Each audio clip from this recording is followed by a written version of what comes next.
তবে আমার দৃঢ় বিশ্বাস এটা প্রভাব বিস্তার করা উচিত, কারণ তুমি তো চিন্তাশীল স্টুডেন্ট, তুমি তো আমার স্টুডেন্ট, তুমি চিন্তা করা শিখো। আমি প্রতিনিয়ত সবসময় বলবার চেষ্টা করি, কোনো শিক্ষক নাই যে শিক্ষক একটা স্টুডেন্টকে ভালো ছাত্র বানাতে পারে যতক্ষণ পর্যন্ত ওই স্টুডেন্ট নিজে ডিসিশন না নিবে, নিজে ইমপ্লিমেন্ট না করবে। এটাই হলো চরম সত্য। আরে শিক্ষক লাগে নাকি বড় হওয়ার জন্য? আমার তো মনেই হয় না এটা। বাংলাদেশের যত যত বড় বড় অ্যাডমিশন আছে, ভালো ভালো জায়গায় পড়াশোনা আছে, প্রত্যেকটা জায়গায় দেখা যায় দিন শেষে ফার্স্ট হলো কে? ওই কোনো কোচিংই করেনি, ঠিক আছে।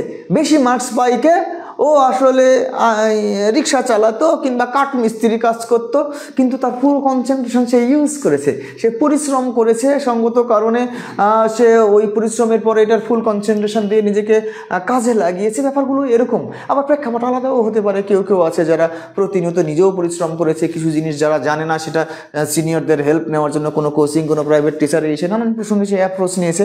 কিন্তু আমার মনে হয় ওই ছেলে মেয়েদেরকে তুমি যদি জিজ্ঞাসা করো, প্রত্যেকে একই অ্যান্সার দেবে, যে আসলে শুধু শিক্ষক না, নিজে ছাড়া মূল ভিত্তিটা নিজেকে ডিসিশন নিতে হবে এবং পরিশ্রম করে যেতে হবে। যেখানে হেল্প লাগবে অন্যের হেল্প লাগবে। তবে একটা জিনিস আমি সবসময় মনে করি, রিফাইন করা খাবার কখনো তোমার জন্য উপকারে আসে না।